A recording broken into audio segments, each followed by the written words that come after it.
আসসালামু আলাইকুম কাকা। ওয়ালাইকুম আসসালাম। আমরা আমরা জেনেছি যে আপনি মরহুম রাষ্ট্রপতি জিয়াউর রহমানেরও জানাজা করেছেন এবং আপনি এখন সাবেক তিনবারের প্রধানমন্ত্রী দীর্ঘ ৪৪ বছরের রাজনীতি সে এই দেশের জন্য গণতন্ত্রের জন্য অনেক কিছু করেছেন। আপনি তারও জানাজা করতেছেন। আসলে আপনি একজন সৌভাগ্য মানুষ। আমাদের সেই দিনের কথা একটু আমাদেরকে একটু জানাবেন।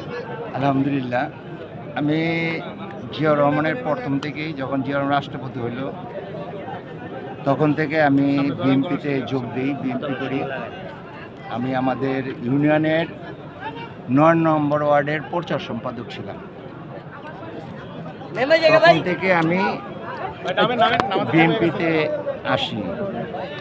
হানা ভোট হইল, হানা ভোট হওয়ার কারণ, হানা যখন ভোট হইল, হার মধ্যে প্রত্যেকটা মানুষ হার মধ্যে ভোট দিছে। তখন আমি একটু অন্যরকম হয়ে গেছিলাম গা, তার মানে এই এত ভোট পড়ছে কারণে। তারপর ওখান থেকে আমি আপনার জিয়াউর রহমানের জাগদল ছিল, জাগদল যখন কেরানীগঞ্জের খাল খনন করার জন্য গেল কেরানীগঞ্জ, তখন আমি তার ওইখানে গেছি। তারপরে মনে করেন ওই জাগদল থেকে এই পর্যন্ত আমি বিএনপিতে আছি, আর মৃত্যুর আগ পর্যন্ত আমি বিএনপিতে থাকবো।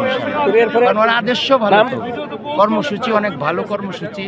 কারণ জিয়াউর রহমান যখন দেশ চালাইছে তখন আমরা মোটামুটি বয়স 15 বছর বা 16 বছর বয়স, তখন থেকে আমি ওকেই ভালোবাসি, এই জিয়াউর রহমান। আপনি কি এই স্থানেই তো আপনি শহীদ রাষ্ট্রপতি জিয়া রহমানের জানাজা করছেন? জি জি, এখানে আমি জানাজা পড়ছি। আমি লক্ষ লক্ষ মানুষ, তখন তো জনসংখ্যা কম ছিল, তদুপরও লক্ষ লক্ষ মানুষ এই মাঠে উপস্থিত, এই মানিক এর মধ্যে আইছে। আর এইখানে আমি আজকে কেরানীগঞ্জ থেকে 8টা বাজে বাসার থেকে রওনা দিয়েছি, জানি জায়গা পাবো না। তারপরে আস্তে আস্তে এই মধ্যে এখানে বসে আছি। আমি অসুস্থ লোক, তারপরে এখানে বসেই রয়েছি। এখন জোহরের নামাজ পড়ি নেই, আশা ছিল, কিন্তু আল্লাহ তাআলা হয়তো পরে পড়বো আর কি, এই আর কি। আমরা আসলে আপনাকে অনেক পেয়ে ধন্য। আমরা শহীদ রাষ্ট্রপতি জিয়াউর রহমানেরও জানাজা করেছেন এবং এখনকারের তিনবারের সাবেক প্রধানমন্ত্রী বেগম খালেদা জিয়ার তার সহধর্মিণী তারও জানাজা করতে আসেন। আপনাকে অশেষ অশেষ ধন্যবাদ। আপনাকে আল্লাহ দীর্ঘজীবী করুক। আমি আপনাকে ধন্যবাদ। আলহামদুলিল্লাহ।